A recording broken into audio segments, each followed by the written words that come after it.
नमस्कार. पणजी दूरदर्शनच्या खास भेट या कार्यक्रमात मी राजू नाईक आपल्या सर्वांचं स्वागत करतो. मित्रांनो, आपला देश आणि जग आणि आपला गोवा कोरोना महामारीतून आता बाहेर पडत आहे. आपल्या देशानं यापूर्वी अनेक युद्ध जिंकलेली आहेत आणि कोरोना महामारी हे सुद्धा एक प्रकारचं युद्धच होतं. त्याच्यावरही आपल्या देशानं मात केलेली आहे. आपल्या देशानं जगाला या कोरोना महामारीची लस निर्माण करून दिली. त्यात आपल्या वैज्ञानिकांनी भरपूर यश मिळवलं. आपला देश मार्गक्रमण करत आहे, कुठेही थांबलेला नाही.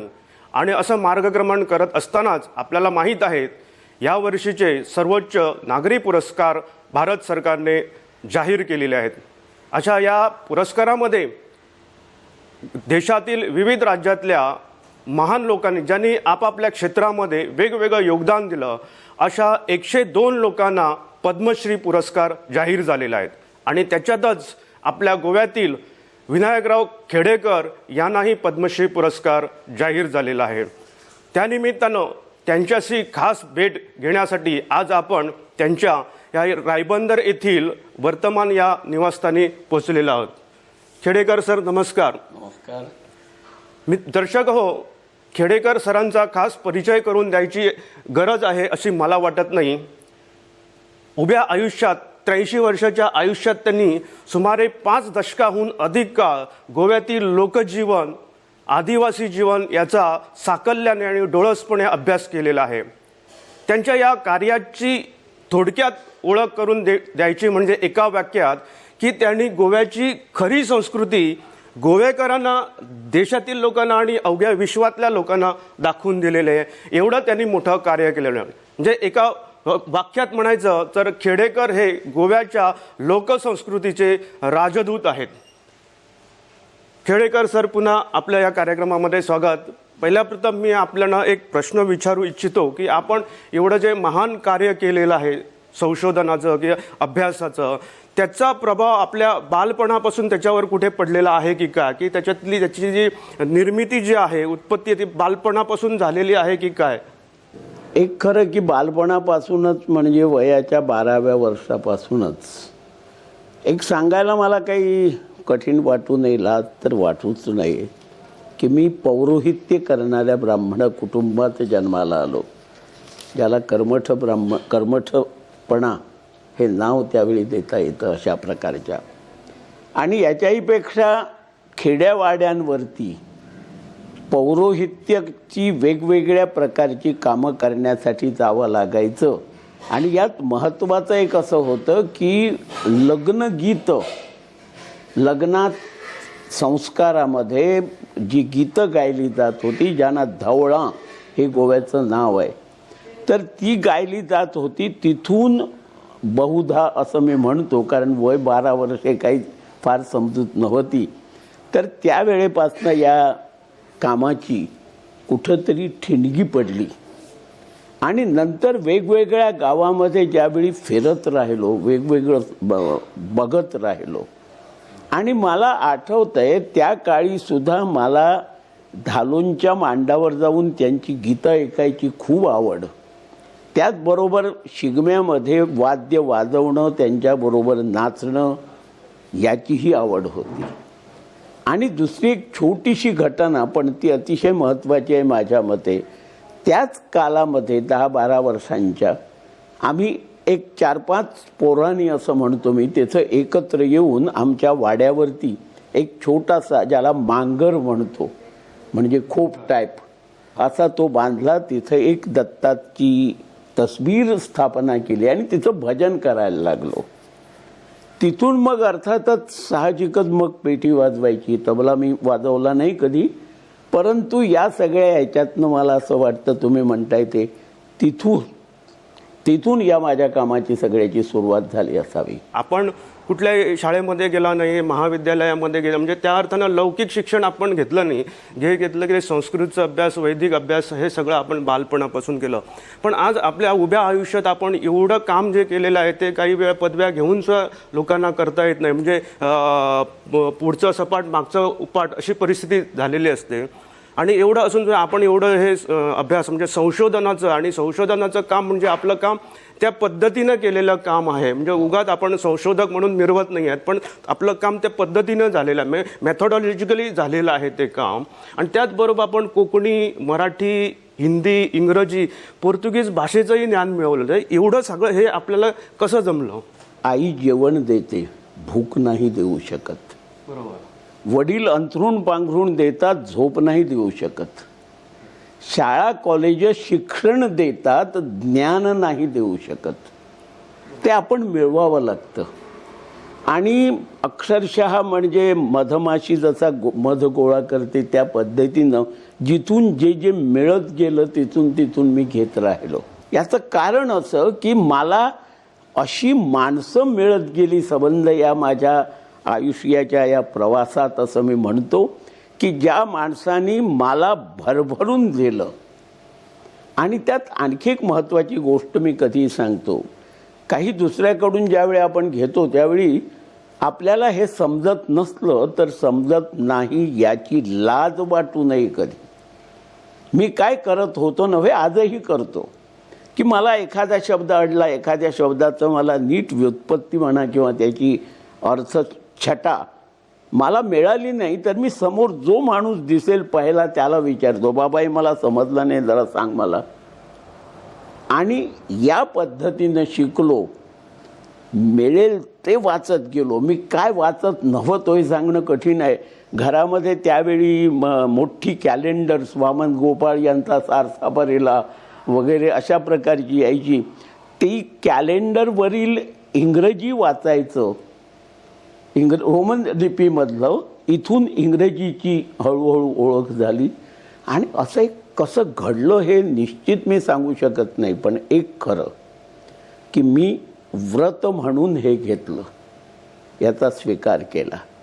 आणि एकदा एखाद्या गोष्टीचा व्रत म्हणून स्वीकार केल्यानंतर मग उतायचं नाही, मातायचं नाही, घेतला वसा टाकायचा नाही, या जिद्दीनं, या एका भावनेनं मी सत्काम करत राहिलो.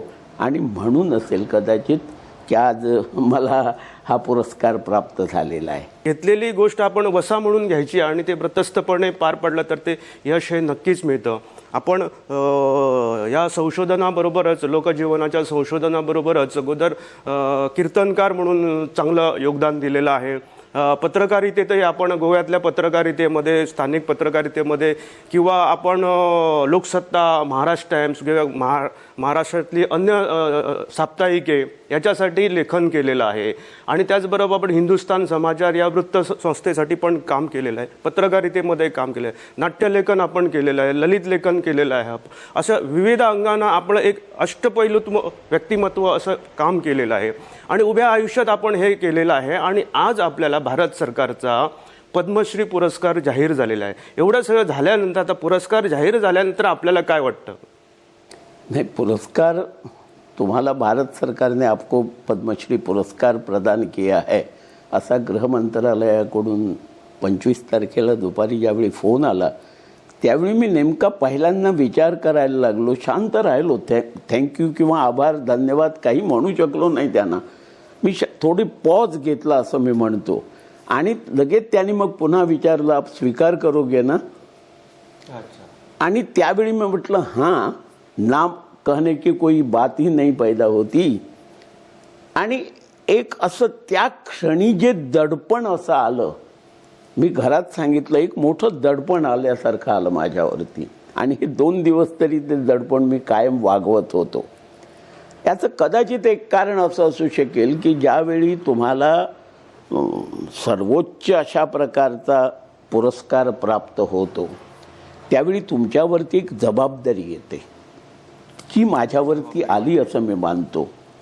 ती म्हणजे आज मी पुस्तकं लिहिलीत, पण आज मी कोणतंही विधान करत असताना मला अत्यंत जबाबदारीनं करावं लागेल. कारण भारत सरकारनं मला आपला, तुम्ही राजदूत असा शब्द वापरला, तर या राजदूताची जी काही एक कार्यकक्षा असते ती कार्यकक्षा भेदली जाऊ नये यासाठी कदाचित ते दडपण असावं असं मला वाटतं. मी ललित लेखन फार छान करायचो आणि खूप असं लिहिलं वेगवेगळ्या वृत्तपत्रामधून, वेगवेगळ्या मासिकातून, नियतकालिकातून, आणि लोकांना ते खूप आवडलं. म्हणजे माझ्याकडे एक दोन पत्र तर अशी आहेत की व्यंकटेश माडगुळकरांच्या तोडीचं तुम्ही लिहिता असं मला सांगण्यात आलं.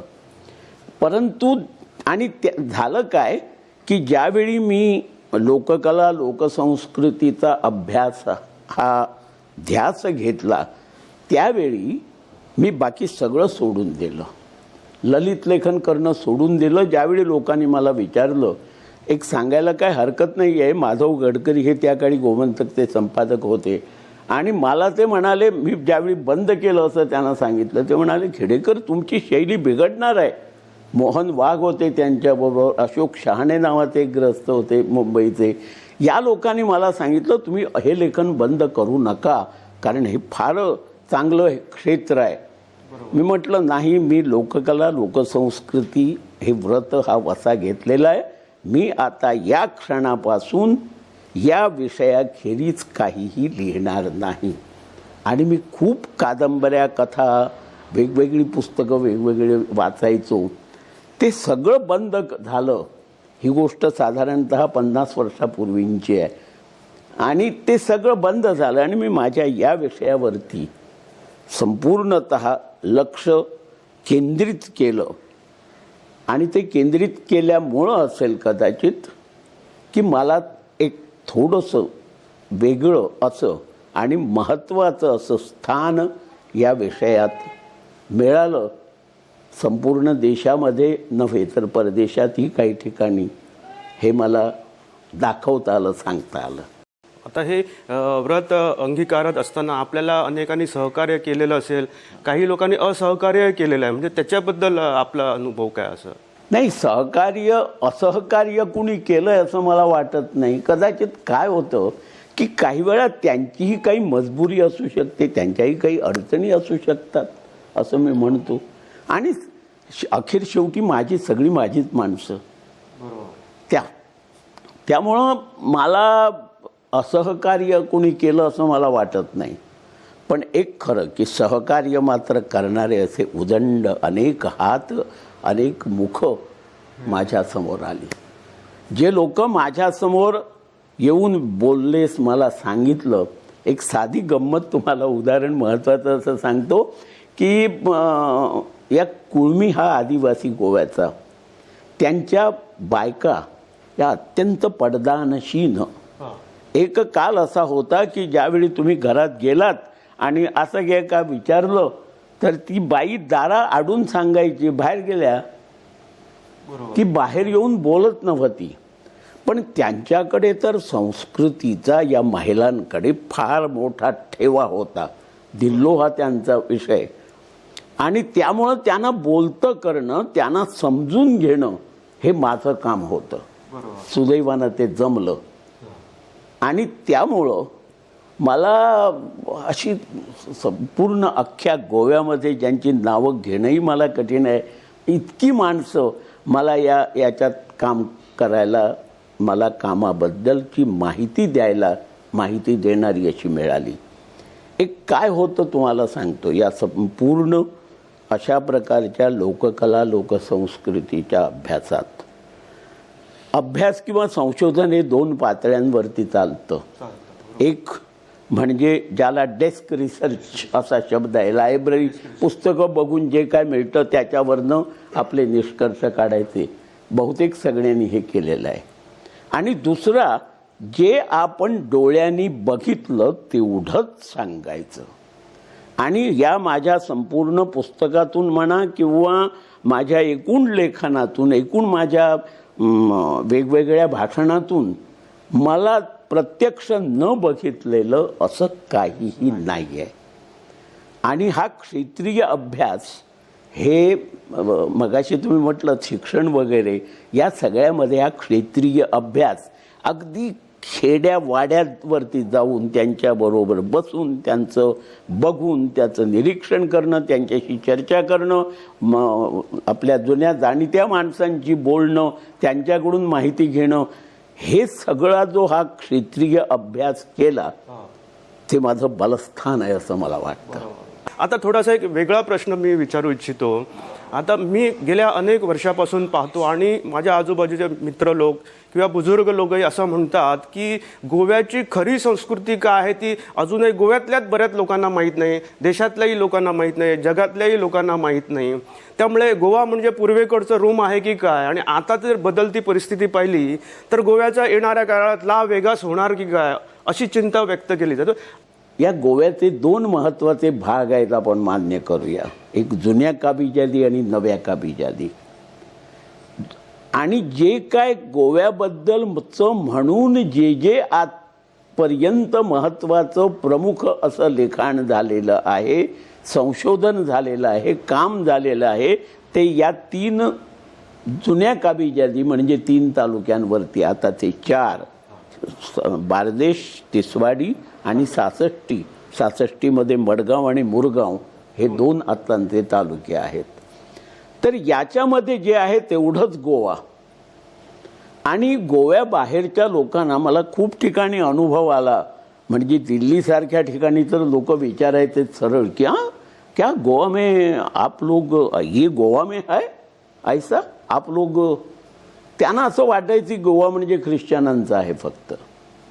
आणि गोव्याबाहेरच्या लोकांना माहिती होती ती हिंदूंची मत्स्य संस्कृती आणि ख्रिश्चनांची मध्य संस्कृती. या पलीकडे गोवा आहे असं वाटत नाही. आणि याच्यामध्ये थोडीशी भर पडली ती पहिले पंतप्रधान पंडित जवाहरलाल नेहरू ज्यावेळी गोव्याला आले त्यावेळी त्यांना गोव्याची संस्कृती म्हणून जो कार्यक्रम दाखवला त्याच्यामध्ये मांडो देखणी हे होतं, जे आजही पारंपरिक म्हणून दाखवतो. पण त्याच्यामध्ये कुरिदिन हा पोर्तुगीज डान्स होता, फादो हा पोर्तुगीज गायनाचा भाग होता आणि एक फक्त फुगडी होती.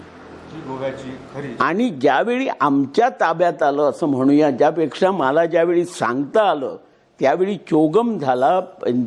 पंतप्रधान इंदिरा गांधी इथं आल्या आणि त्या चोगमच्या कार्यक्रमात गोफ, तालगडी, अशा दिवली, समई नृत्य अशा प्रकारचे वेगवेगळे कार्यक्रम, मांडो देखणी फक्त होतं पण कुरिदिन नव्हता. आणि असे आम्हाला भारतीय संस्कृती दाखवणारे कार्यक्रम आम्हाला सादर करता आले. एक काय झालं तुम्हाला सांगतो की स्वातंत्र्यानंतर गोव्यामध्ये खुद्द लोककला, लोकसंस्कृती या शब्दांना तशी जागा नव्हती. सोशिओ कल्चरल हिस्ट्री या नावानं काही पुस्तकं आली होती, परंतु लोकसंस्कृती असं मी ज्यावेळी म्हणतो त्यावेळी ते लोक असतात जे सामान्य कष्टकरी, काष्टीकार, शेतकरी असतात. ते लोक असतात जे खेड्यावाड्यामध्ये आपले डोंगरा मांगरामध्ये राहणारे आणि तिथं कालक्रमणा करणारे आपल्या जुन्या पारंपरिक पद्धतीनं. हे लोक या संपूर्ण संस्कृतीचं जे एक वर्तुळ जर घेतलं तर त्या संस्कृतीच्या वर्तुळाबाहेर ते होते. आणि त्यांना आणल्यानंतर मग हे गोव्याचं आहे. आणि खुद्द गोव्यातल्या लोकांना ही गोष्ट तर माहितीच नव्हती. ख्रिश्चन माणसं, ख्रिश्चन बंधू आमचे कुठंतरी दामोदराकडे किंवा म्हाळसेकडे कौल प्रसाद घ्यायला यायचं हे सांगितलं जायचं, परंतु ते धालो खेळतात, ख्रिश्चन गावड्यांच्या बायका धालो खेळतात हे किती लोकांना माहिती होतं. त्यांचा इंत्रुज हा कार्निवाल नव्हे तर तो शिगमा आहे गोव्याचा हे किती लोकांना ठाऊक होतं. ते जो जागर करत होते आता बराचसा भ्रष्ट असं मी म्हणतो, भ्रष्ट झालेला आहे. परंतु 1999 पर्यंत कलंगूटच्या म्हाड्डावाडो या ठिकाणी होणारा जागर ज्यांनी पाहिला असेल त्यांना निश्चित समजेल की ही संस्कृती भारतीय संस्कृती आहे. आणि त्यामुळं मला जी संधी मिळाली ती मुख्यतः भारतीय संस्कृतीचं तिची पुनःस्थापना करायची गोव्याच्या एकूण जीवनामध्ये. दुसरं काय झालं, मगाशी मी सांगितलं शिष्ट आणि लोक. शिष्ट लोकांना म्हणजे आपण आपलं आरामात बसायचं आणि ते लोक गावडे येऊन खेळतात त्यांचे खेळ बघायचे हे आम्ही करायचो. त्याच्यात सहभागी होणं आम्हाला माहिती नव्हतं. दुसरं, आपण ज्या गावात राहतात त्या गावात जे होतं तेवढ्यापुरतंच माहिती होतं. जसं सावईवेरे फोंडा तालुक्यातल्या लोकांना सावईवेऱ्याचा अनंताचा काला माहिती आहे, परंतु तोच काला पेडण्यात कसा होतो आणि तोच काला आपल्या काणकोणात कसा होतो हे त्यांना माहिती नव्हतं. काही प्रकार अजिबातच लोकांना माहिती नव्हते. घोडेमोडणी दक्षिणेकडे माहिती नव्हती, दक्षिणेतला जागर उत्तरेतल्या लोकांना माहिती नव्हता. त्यामुळं एक छोटासा प्रसंग सांगायचा तर ज्यावेळी आम्ही राज्य लोककला महोत्सव संपन्न झाला, ज्यावेळी कला अकादमीच्या बाजूच्या जागेमध्ये, त्यावेळी तिथं जे काही काणकोणातनं आणून आम्ही सगळं दाखवलं होतं, तिथं काणकोणातलेच एक ग्रस्त डॉक्टर जिबलो गावकर हे मला येऊन विचारतात, खेडेकर हे काणकोणातलं? हो म्हटलं. कारण काय, ते परत शिष्ट संस्कृतीतले आणि लोकसंस्कृतीत जे चालतं ते त्यांना माहिती नव्हतं. आणि त्यामुळं मला असं वाटतं की गोव्यामध्ये पहिल्यांदा हे सगळं प्रस्थापित करण्यात मला यश आलं 7x7. त्याचसोबत सुदैवानं संगीत नाटक अकादमी दिल्लीची, केंद्रीय संगीत नाटक अकादमी, मी त्यांच्या कमिटीवरती तिथं होतो. तिथं आम्ही अशा प्रकारची योजना बनवली ज्याला आंतरराज्य सांस्कृतिक देवाणघेवाण असं नाव होतं, इंटरस्टेट कल्चरल एक्सचेंज. त्यामुळं गोव्यातली ग्रुप्स, गोव्यातली पथकं बाहेर जायची, गोव्याबाहेर, आणि तिथली पथकं गोव्यात यायची, अशी ती योजना होती. या योजनेमुळं गोव्यात अशी कला पथकं निर्माण झाली. त्या पथकाने भारताचा दौरा केला. एक दौरा मी सांगतो तुम्हाला, आज कठीण वाटेल आम्हाला की गुवाहाटीपासून सुरू झाला होता तो कोहिमापर्यंत संपला नागालँडमध्ये. हा एवढं म्हणजे वाटेत दिमापूर बाकी सगळी आलीच. हे सगळं करण्यामुळं आणि खेरीज अखंड आम्ही सगळीकडे गोव्याबाहेर अशा प्रकारचे कार्यक्रम केले. त्यानंतर ICCR म्हणजे Indian council for cultural relations, त्यांच्या एका कमिटीवरती मी होतो. आणि त्याचा परिणाम असा झाला की festival of India in USSR रशियामध्ये जो भारत महोत्सव झाला, त्या भारत महोत्सवामध्ये केप्याच्या आमेल डायस या बाईचा पथकानं मॉस्कोला तिथं जाऊन कार्यक्रम सादर केले. आता या बायकांना ज्या गोव्याच्या बाहेर जाऊ शकले नव्हते असे माझे ग्रामीण कलाकार, असे गावातले खेड्यावाड्यातले लोक देश परदेश फिरून आले. त्यानंतर आम्ही दुसरा एक ग्रुप रशियाच्या दौऱ्यावरती पाठवता आला. पुढं गुयानाला. हे सगळं तिथं असल्यामुळं असं म्हणूया, हे कसं झालं याचं मला काही वेळा मलाच आश्चर्य वाटतं.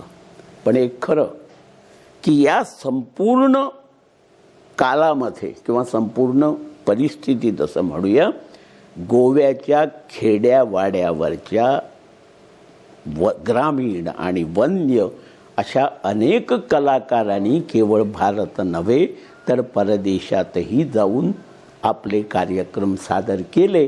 लोकसरिता याबद्दल मला तुम्हाला काही विचारावं असं वाटतं, कारण लोकसरिता हे साधारणपणे मला माहीत आहे ते 25 ते 30 वर्षाच्या अथक परिश्रमातून तयार झालेला ग्रंथ आहे आणि 1993 तो प्रकाशित झाला. कला अकादमीचे शांताराम राणे जे आहेत त्यांनी मला तो सप्रेम भेटसुद्धा दिला आणि त्यामुळे मला वाचन झालं त्याचं. त्याला त्यावेळेचे मुख्यमंत्री आणि कला अकादमीचे अध्यक्ष प्रतापसिंग रावजी राणे यांनी पुरस्कार पण दिलेला आहे. आणि अत्यंत महत्त्वाचं म्हणजे तुमचं भारतीय जे ज्येष्ठ संशोधक आहेत डॉक्टर रामचंद्र चिंतामण ढेरे यांची सुंदर प्रस्तावना आहे, त्याला अभ्यासपूर्ण आहे. म्हणजे मला असं वाटलं की ती प्रस्तावना म्हणजे तो तुमचा त्यांनी केलेला एक गौरव आहे, मोठा गौरव आहे.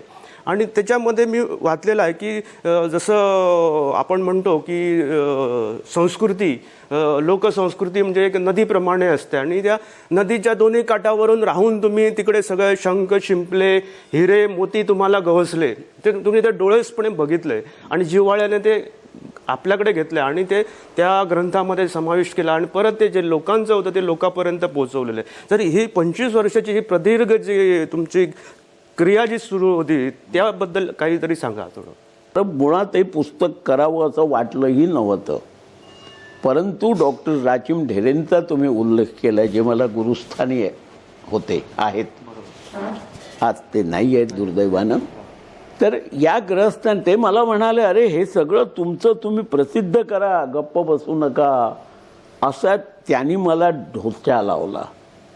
दुसरं माझ्या या लेखनामागचे आणखी एक, जे केसरीचे त्या काळचे संपादक जयंतराव टिळक, हे माझ्या अगदी व्यक्तिशः मला मानणारे होते. तिसरी, मला ज्यांच्याकडनं सगळ्या प्रकारचं सहाय्य आणि हे मिळालं ते भाऊसाहेब बांदोडकर. या लोकांनी मला खरं लिहायला प्रवृत्त केलं. मुळात मला लिहायला प्रवृत्त केलं बांदोडकरांनी, भाऊसाहेब बांदोडकरांनी. आणि केसरीमध्ये माझी वर्णी लावून दिली, नाही तुम्ही यांचं काम करा असं सांगून. त्यामुळं लोकसरिता तयार होत असताना क्षेत्रीय अभ्यासातून जे जे गावलं, गवसलं, मिळालं ते सगळं त्यामध्ये एकत्र केलं. काही सण हे आपल्याला माहिती सुद्धा नाही येत असं मी म्हणतो, किंवा लोकनाट्यामधलं जागर आणि रणमाले अशा काही गोष्टींचा त्यावेळी बाकीच्यांना तेवढी माहिती नव्हती. यामुळं ते सगळं एकत्र यावं या उद्देशानं थोडासा मी अस्वस्थ होतो काही काल ह्या पुस्तकाची निर्मिती होत असताना, कारण एक जबाबदारी होती. आणि आज जाहीरपणे मला सांगावं असं वाटतं की या पुस्तकात एक 2-3 छोट्याशा चुका राहिलेल्या आहेत. त्यानंतर मी दुरुस्त केल्या माझ्या लेखनामध्ये, सांगताना लाज वाटायचं कारण नाही आहे, जे आहे ते आहे. कदाचित ते म्हणजे मी त्याला दुसऱ्या माझ्या पुस्तकामध्ये अननुभवी मूर्खपणा असा शब्द मी मला स्वतःला वापरलेला आहे. त्यामुळं सांगायचं एवढंच की या लोकसरितामध्ये गोमंतकीय जनजीवनाचा समग्र अभ्यास असा केला. पण त्यानंतर असं वाटलं की या लोकसंस्कृतीमध्ये आपले कुळमी हे आदिवासी आणि ती फार महत्त्वाची जमात आहे गोव्यामध्ये, म्हणून त्यांच्या संबंधीचा गोवा कुळमी आला. परंतु असं वाटलं की एक गाव जर आपण घेतला तर त्या गावाची संस्कृती आपल्याला सांगता येईल, म्हणून श्रीमान शिरोडे घेतले. आणि यानंतर एकेका विषयावरती कॉन्सन्ट्रेट करून, म्हणजे जसं फोक डान्सेस ऑफ गोवा, फक्त लोकनृत्य, किंवा गोवा लग्नाख्यान, विधिविधानं दाखवणारा गोवा संस्कृतीबंध, देवदेवतांच्याबद्दल सांगणारं गोवा देवमंडल उन्नयन आणि स्थलांतर, या सगळ्यापेक्षा वेगळं असं म्हणजे पर्यावरणीय संस्कृती हा माझ्या डोक्यात अनेक वर्ष चाललेला विषय होता. आणि मग मला असं वाटलं की हे पुस्तक इंग्रजीत येणं अधिक चांगलं आहे. माझं इंग्रजी कच्चं आहे, मी त्याबद्दल क्षमाही मागतो वाचकांची. परंतु गोवा इकोकल्चर, गोवा पॅराडाईम हे पुस्तक मला वाटतं अशा प्रकारच्या विषयावरती संपूर्ण भारतातलं त्यावेळचं पहिलं पुस्तक आहे. आणि त्यानंतरचं दुसरं ज्यावरती मी वेगळ्या पद्धतीनं काम केलं अजून डॉक्युमेंटेशन स्वरूपात आहे, छोटंसं पुस्तक आलेलं आहे, परंतु त्याच्यावरती अजून संशोधनात्मक काम, माहिती मिळवणं, ते म्हणजे ट्रेडिशनल नॉलेज अँड टेक्नॉलॉजी, ज्ञान आणि तंत्रज्ञान. यामध्ये मला जुनं आपलं पारंपरिक तंत्रज्ञान आणि नवतंत्रज्ञान यांची कुठंतरी सांगड घालायचा मी प्रयत्न करतो आहे. आपलं गोवा कुळमी जे ग्रंथ आहे, गोवा कुळमी, त्याला मला वाटतं बाळ आपटेंची प्रस्तावना आहे आणि पुन्हा आपले गुरु राचिम ढेरे यांचा आशीर्वाद पण आहे. ह्या पुस्तकाची म्हणजे ह्या ग्रंथाची निर्मिती करतानाची प्रक्रिया आणि मला वाटतं अशा प्रकारचं हे पहिलाच ग्रंथ असणार गोवा कुळमी म्हणजे गोव्यातले आदिवासी जनजीवन जे आहे म्हणजे त्यांचे मग हस्तकला अशा सगळ्या गोष्टी त्याच्यामध्ये आल्या, त्यांच्या रूढी आलेल्या आहेत, त्यांच्या परंपरा आलेल्या आहेत, त्यांचे उत्सव आलेले आहेत, त्यांचे खाणं पिणं आलेलं आहे, त्यांचे कपडे परिधान करणे, हे सगळं मोठं व्यापक विषय आहे. म्हणजे हा विषय करताना म्हणजे याची सगळी प्रक्रिया करतानाचा तुमचा अनुभव काय होता त्यावेळेला?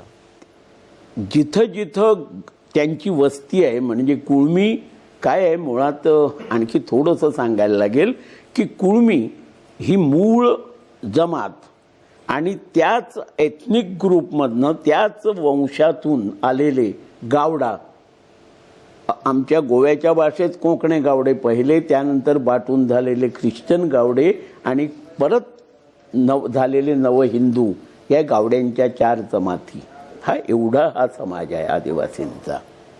आणि या संपूर्ण समाजाचं गोव्यातल्या एकूण समाजाचं आदिस्थान हे गावडोंगरी आहे. कारण गावडोंगरीचा जो मलकाजाण आहे त्याला मोठा भाऊ मानतात सगळीकडे. केप्याला मळकरण्याला जो मलकाजाण आहे किंवा आपल्या श्रीस्थळ काणकोंडला ते काय सांगतात की इथला जर दिवा विझला तर गावडोंगरीला जाऊन दिवा लावून आणा. शिरोड्याचे जे कुळमी लोक आहेत ते दिवस घेऊन गावडोंगरीला जात होते वर्षातनं एकदा. तर त्यामुळं त्या आदिस्थान गावडोंगरी, या गावडोंगरीचे 7 वाडे मुख्य, बाकी खूप आहेत, तर त्या एका वाड्यावरती मी कॉन्सन्ट्रेट केलं. मी तिथं त्यांच्याबरोबर राहिलो. तुम्ही अनुभव म्हणताय तो तिथं त्यांच्याबरोबर राहणं, तिथं जेवणं खाणं, एकतर ब्राह्मण म्हणून बाकीच्यांनी बहिष्कृत करावं अशा प्रकारची ती अवस्था होती. आणि दुसऱ्या बाजूनं त्यांच्या जवळ राहणं, तिथं तो एकूण तिथला परिसर, तो वास, ते सगळं हे कठीण होतं. धनगरांच्या वाड्यावरती मी ज्यावेळी रात्री राहिलो होतो, शेळ्या मेंढ्यांचा याचा वास, त्या वासामध्ये झोप लागत नाही. पण गंमत अशी होती, ज्यावेळी येडा नावाच्या मडको गावकर म्हणून तिथं होता, येडाला मी एका आतल्या भागामध्ये एका घरात रात्री राहिलो, वीज वगैरे काही नव्हती, आणि त्यांनी शेकोटी पेटवली आणि ती गुडुल्या गायला सुरुवात केली. तुम्हाला सांगतो अख्खी रात्र त्या गायनामध्ये मी गुंगून गेलो होतो. त्यावेळी मला आजूबाजूच्या अनेक ज्या म्हणजे कोणत्याही सोयी सुविधाचा अभाव हा मला कधी जाणवला नाही. आणि एक अतिशय हा या क्षेत्रीय अभ्यासाचा, या एवढ्या वर्षांच्या अभ्यासातला, विशेषतः गोवा कुळमीच्या निर्मितीतला हा माझ्या दृष्टीनं अत्यंत आनंदाचा असा क्षण की त्या लोकांच्या बरोबर मला राहता आलं, त्यांचं जीवन. कारण एक ठरवलं होतं या व्रतामध्ये, ते म्हणजे ऐकीव काहीही घेणार नाही, जे प्रत्यक्ष बघितलं ते, आणि मग काही वेळा ते चोरून बघायचं. कारण गवन नावाचा त्यांचा जो प्रकार होतो लग्नाच्या रात्री, त्यामध्ये तिथं कुणालाही प्रवेश नसतो बाहेरच्या माणसाला, ते थांबतं. मी तिथं गेल्यानंतर लक्षात आलो. बंटीन अशी एक त्याच्यामध्ये हे आहे संकल्पना त्यांची, म्हणजे अवसर येतो तसा. तिथं जाता येत नाही, तिथलं काही बघता येत नाही. या सगळ्या परिस्थितीवरती थोडी मात करून लोकांच्या, तिथल्याच काही स्थानिक लोकांच्या सहकार्यानं हे सगळं मला बघता आलं, मिळवता आलं. हा एक वेगळा आनंद आहे. आपलं श्रीमान शिरोडा जो ग्रंथ आहे तो शिरोडा या एका गावावर आहे, पण मी वाचन झाल्यानंतर माझा एका वाक्यात असा निष्कर्ष आला की ह्या गोव्याच्या खऱ्या गावाचं दर्शन त्याच्यामध्ये झालेलं आहे. आणि आपण तो खूप, जसं अगोदरचे ग्रंथ अभ्यासपूर्वक केलेले आहे तसं हा पण ग्रंथ खूप अभ्यासपूर्ण आहे. तर ह्या मागची कल्पना आपल्याला कशी सुचली, म्हणजे त्या एका गावावर एक ग्रंथ तयार करायचा, ही कल्पना कशी सुचली? मला आपलं निवृत्त झाल्यानंतर कला अकादमीतून शिरोडा हे मला जवळ होतं.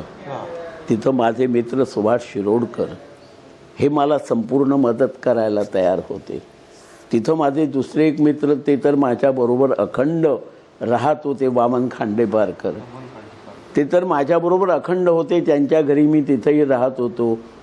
तर त्यामुळं मी तो गाव निवडला. आणि झालंय काय की गोव्याच्या शिष्टसंस्कृती आणि लोकसंस्कृती या दोहोंचं एक अतिशय सुरेख असं मिश्रण त्या गावामध्ये आहे. आणि म्हणून मला तो गाव अधिक भावला आणि म्हणून मी त्याच्यावरती कॉन्सन्ट्रेट केलं. सरांची ग्रंथनिर्मिती ही क्षेत्रीय पाहणीवरच आहे आणि आपण जे पाहिलं तेच लिहिलेलं आहे. आणि याच्या अभ्यासामुळे आपल्याला भारत सरकारच्या सांस्कृतिक प्रतिनिधी म्हणून सुद्धा अनेक राष्ट्रांमध्ये जाण्याची संधी मिळाली. आपण तिथे दौरे केले आणि तिथे आपल्या गोव्याची लोकसंस्कृतीचं सादरीकरण केलं आपण, किंवा आपण तिकडे व्याख्यान दिलं, किंवा आपण तिथे पेपर सादरीकरण केलं. तर ह्या सगळ्या दौऱ्याच्या म्हणजे विदेश दौऱ्यांचा आपला काय अनुभव आहे? नाही, विदेश दौऱ्यामध्ये मी एका महत्त्वाच्या गोष्टीचा उल्लेख करतो, तो म्हणजे मला अतिशय मोठी संधी भारत सरकारकडून मिळाली ती रशियामधल्या एका महिन्याच्या दौऱ्याची. एक काय आहे, ज्यावेळी आपण गोव्याची संस्कृती म्हणतो त्यावेळी गोव्याची संस्कृती त्याच क्षणी ती भारतीय संस्कृती असते आहे. आणि भारतीय संस्कृती ही आशियाई संस्कृती आहे. आणि ताश्कंदपासून व्लादिवोस्तोक म्हणजे अगदी शेवटच्या टोकापर्यंत पूर्वेच्या हा जो प्रवास एका महिन्याचा, त्या एका महिन्यामध्ये मला संपूर्ण आशियाई संस्कृतीचा अभ्यास करण्याची संधी मिळाली. ही भारत सरकारकडून मुळं मिळाली, कारण मी त्यावेळी भारत सरकारचा प्रतिनिधी, सांस्कृतिक प्रतिनिधी म्हणूनच काम करत होतो. आणि मला गंमत वाटते काही वेळा की या दौऱ्यामध्ये मला काही ठिकाणी तर स्वतंत्र गाडी आणि आपला एस्कॉर्ट वगैरे अशी सगळी व्यवस्था होती. चांगला सूट दिला जायचा जवळजवळ प्रत्येक शहरामध्ये. पण या संबंध प्रवासामध्ये मला मुख्यतः भारतीय संस्कृती आणि आशियाई संस्कृती यांचा अभ्यास करायला मिळाला. ही माझ्या मते अतिशय महत्त्वाची अशी गोष्ट आहे. दुसरं म्हणजे त्यानंतर गुयाना, ब्रिटिश दक्षिण अमेरिकेत, तिथं काय झालं आहे की 150 वर्षापूर्वी भारतातले बरेच लोक तिकडे गेले, जाऊन स्थायिक झालेले आहेत. त्यामुळं तिथं परत स्थानिक संस्कृती आणि भारतीय यांचं मिश्रण झालेलं आहे. या सगळ्याचा अभ्यास करायला मिळणं म्हणजे मला आज पद्मश्रीनं गौरवित केलेलं असलं भारत सरकारनं, तरी खरं तर मला भारत सरकारकडून ही जी संधी मिळाली त्या संधीमुळं मला असं वाटतं की अधिक म्हणजे माझे जे विचार होते ते अधिक विस्तृत झाले. आणि मी कधी कधी म्हणतो की अनुभव वय वाढतं तसे विचार हे अनुभवानं वाढतात. आणि तो अनुभव मला या सगळ्या याच्यामध्ये प्रत्यक्ष मिळाला. गोव्याच्या आजच्या वातावरणाबद्दल आपल्याला काय वाटतं? वेल, आजचं वातावरण अतिशय चांगलं आहे. खरं म्हणजे खूप कार्यक्रम होत आहेत वेगवेगळ्या क्षेत्रामधले. पण एक मात्र की लोककलांच्या क्षेत्रामध्ये शिगम्या होणारा नृत्य काहीतरी वगैरे किंवा कार्निवलमध्ये म्हणूया, हे सोडलं तर लोककला या विषयावरती थोडं अधिक कार्यक्रम व्हायला हवेत असं मला वाटतं. लोककला या विषयाला आपल्या सरकारनं लोकोत्सव होतो, परंतु काय होतं की उत्सव होणं आणि त्या उत्सवामध्ये जे सादरीकरण होतं त्याचं मूलरूप कायम राहणं, कायम ठेवणं या दोन भिन्न गोष्टी आहेत. आणि त्यासाठी तिथं जे काम व्हायला पाहिजे अजूनही महत्त्वाचं असं. आणि याचं आणखी एक कारण असं आहे, माध्यमांचं इतकं प्रचंड आक्रमण आहे की त्या आक्रमणामुळं संपूर्ण जीवनपद्धती, आपली जीवन प्रणाली बदलत चाललेली आहे. आणि त्याचा काय होतं की आता या सगळ्या आक्रमणांचा पहिला परिणाम होतो भाषेवरती आणि दुसरा म्हणजेच पर्यायानं महत्त्वाचा परिणाम होतो संस्कृतीवरती. तर त्यामुळं या सगळ्याचं जतन संवर्धन करण्यासाठी काही वेगळं काहीतरी अतिशय म्हणजे महत्त्वाचं असं व्हायला हवं असं मला सतत वाटत आलेलं आहे. देशाच्या वातावरणाबद्दल काय वाटतं आपल्याला? एकंदरीत देशाचं सांस्कृतिक वातावरण आजचं? नाही, एकूण देशाचं सांस्कृतिक वातावरण आणि गोव्याचं याच्यामध्ये तसा फारसा फरक नाही आहे. याचं एकमेव उदाहरण, अतिशय वेगळं उदाहरण सांगतो. मागल्या डिसेंबरमध्ये म्हणजे 19 डिसेंबरमध्ये रायपूर म्हणजे आपलं छत्तीसगड राज्यामधलं रायपूर या ठिकाणी त्यांनी आदिवासी नृत्य महोत्सव घडवून आणला. संपूर्ण भारत, लक्षद्वीप, अंदमान वगैरे ठिकाणाहून आणि काही परदेशातूनही त्यांनी आदिवासींचे पथकं तिथं आणली होती. आणि तिथं त्या सरकारच्या निमंत्रणावरून मी 3 दिवस तिथं राजेशाही शिष्टाचारात मी राहिलो. तर ते बघत असताना असं जाणवलं की या वन्य संस्कृतीमध्ये सुद्धा काय होतं, लोकोत्सवात एक थोडासा मध्ये मी वेगळा विचार सांगतो की लोकोत्सवात एखादा कार्यक्रम सादर करायचा म्हणजे तो रंगमंचावरती सादर व्हायचा. मुळात लोककला या मुक्त आहेत. त्या ज्यावेळी आपण बंदिस्त सभागृहात अशा प्रकाश योजनेच्या भगभगत्या प्रकाश योजनेत आणि समोर मायक्रोफोन्स असताना ज्यावेळी त्या सादर होतात त्यावेळी त्यांच्यावरती बंधनं येतात. ही बंधनं म्हणजे केवळ बाहेरून काही आलेलं असं नव्हे, तर रंगमंचीय शिस्तीचा तो प्रकार आहे. तसं हवं, परंतु त्यामुळं त्यांच्या मूळ ज्या हालचाली किंवा पदन्यास आहे त्याच्यावरती काही प्रमाणात बंधनं येतात. कारण जमिनीवर नाचणारा माणूस ज्यावेळी फळ्यांच्या स्टेजवर नाचतो त्यावेळी त्याला ते फळी नाही म्हटलं तरी एक थोडी तरी हलते ना, आणि त्यामुळं त्याच्या एकूण आविष्करणावरती त्याचा परिणाम होतो. आणि त्यामुळं हे संपूर्ण देशात, मी अपना उत्सव जो दिलेला झाला त्या काली मी त्या अपना उत्सवमध्ये म्हणजे सक्रिय सहभाग घेतला होता. आणि त्यावेळीच असं मला जाणवत होतं की याचा परिणाम आपल्या एकूण संपूर्ण सांस्कृतिक हालचालींवरती, सांस्कृतिक गतिविधींवरती होणार आहे. आणि तो आज संपूर्ण अपरिहार्य आहे हो, म्हणजे याच्यामध्ये विशेष काहीही नाही आहे. त्यामुळं आदिवासी, जिथं कोरिओग्राफर नावाचा एक वेगळा बाहेरचा प्राणी म्हणतो मी, तो कोरिओग्राफर येऊन ते त्यांच्या नृत्य पद्धती सगळ्या त्या रंगमंचापुरत्या बंदिस्त करतो, त्यावेळी बदल होतात. दिसत नाही मग हे सगळीकडे हे चाललेलं आहे संपूर्ण देशात. त्यामुळं अत्यंत दुर्गम भागातून आलेले आदिवासी लोक सुद्धा तिथं नृत्य सादर करताना विशिष्ट फॉर्मेशन्स, लोकांना आवडतील अशा प्रकारच्या हालचाली मुद्दाम करायचे मला जाणवत होतं, कारण मी त्यांचं ओरिजिनली बघितलं होतं. आता प्रश्न असा आहे की हे सगळं थांबवणं अशक्य आहे किंवा नाही हा भाग वेगळा आहे, परंतु हे सगळं थांबवण्यानं त्या जनजीवनावरती अन्याय होणार आहे. त्यांना आपण आधुनिक सोयी सुविधा, सुखसुविधांपासून किंवा आधुनिक गोष्टींपासून त्यांना वंचित करणार आहोत. त्यामुळं ते हे सगळं व्हायला हवं, हे सगळं होतं आहे. आणि मला वाटतं भारताची संस्कृती या दृष्टीनं आज अनेक संस्था, लोक काम करत आहेत, चांगलं आहे.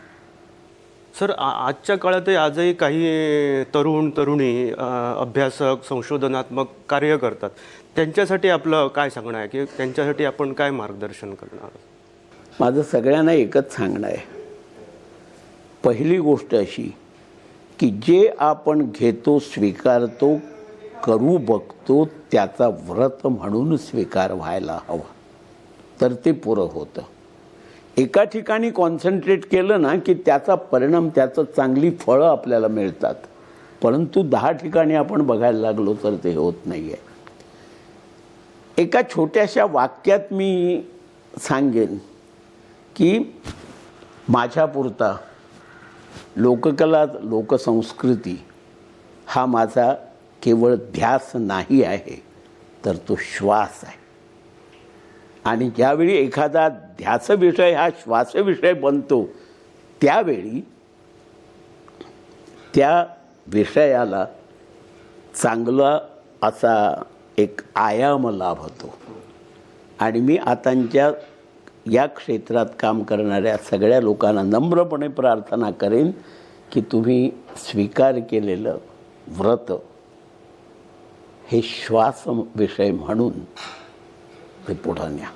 पण आता एक शेवटची विनंती तुम्हाला असं की आता या चर्चेबद्दल झालीच आमची, त्याच्याशिवाय आणखी काय सांगण्याचं असं आपलं काय राहिलं आहे का, सांगावं असं वाटतं काय आपल्याला? आजही गोव्याचं जे मूलरूप गोमंतकीय संस्कृतीचं जे मूलरूप आहे, ते मूलरूप आजही लोकांच्या समोर योग्य पद्धतीनं येत आहे असं मला वाटत नाही. कारणं वेगवेगळी आहेत जसं मी सांगितलं, परंतु हे अशा थराला पोचलेलं आहे. एक साधं उदाहरण सांगतो की आमच्याकडे नागपंचमीला कुठं जवळ जर गणेशाची म्हणजे गणपतींची शाळा असली गणेश मूर्ती बनवण्याची, तर तिथनं चिकण माती आणायची, नाहीतर वारुळाची माती आणून घरातली माणसं नागप्रतिमा तयार करत होती घरात. त्यामुळं एक प्रकारच्या शिल्पकलेचा त्यांना आनंद घेता येत होता, घरात हे होतं. आता नागप्रतिमा बाजारात विकत येतात, त्याची जाहिरात होते. त्यामुळं मला एक खेद म्हणा, खंत म्हणा, माझी एकच आहे की मगाशी मी म्हटलं तसं नष्ट होत आहे त्याचा शोक मी करत नाही, परंतु आमच्याकडे जे आहे आजही उपलब्ध आहे त्याचं योग्य प्रकारात, आणि ज्याला मी सायंटिफिक डॉक्युमेंटेशन असा शब्द वापरतो, ते शास्त्रीय पद्धतीनं त्याचं सगळ्याची म्हणजे काय म्हणतात त्याला मराठीत, त्याला नुसतं काही निश्चित अशा प्रकारचं, पण शास्त्रीय पद्धतीनं त्याचं एकूण रूप दाखवणारं चित्रण आपल्याकडे हवं. एक महत्त्वाचा मुद्दा आहे की अनेकांची अशी समजुती आहे की व्हिडिओ डॉक्युमेंटेशन हे डॉक्युमेंटेशन, पण ते होऊ शकत नाही. साधं उदाहरण आपण घ्यायचं झालं तर दांडलामधलं लाकूड जे आहे ना, ते लाकूड एकावरती जोरात आपटल्यानंतर ते तुटता कामा नये. म्हणजे ते कुठल्या झाडाचं असतं, ते झाड कसं, लाकूड कसं मिळवतात, सागरातली तुरमटी कशी तयार करतात, त्याच्यामध्ये कोणकोणत्या वस्तूंचा अंतर्भाव आहे, या वस्तू कुठून येतात, कुळमी लोकांचा पेळो, हा पेळो कशा पद्धतीने तयार करतात, या सगळ्याचं व्यवस्थित डॉक्युमेंटेशन व्हायला हवं, जे पुढील अभ्यासकांसाठी, आपल्या पुढील पिढीसाठी संस्कृतीच्या क्षेत्रात एक अत्यंत मोठं कार्य ठरेल. दर्शक हो, पद्मश्री विनायकराव खेडेकर यांच्याशी आपण आता जवळजवळ तासभर संवाद साधला. त्या संवादातून आपल्याला एकच शिकवण त्यांच्याकडून मिळते की घेतला वसा टाकू नये. जी कुठली गोष्ट आपण सुरू करणार ती शेवटपर्यंत सांभाळ, म्हणजे एका व्रताप्रमाणे ती गोष्ट करावी, म्हणजे मग ते आजच्यासारखं विनायकराव खेडेकर सारखंचं एक मोठं व्यक्तिमत्व तयार होतं. खेडेकर सर, आपण आपल्याला वेळ दिले त्याबद्दल आपला धन्यवाद. नमस्कार.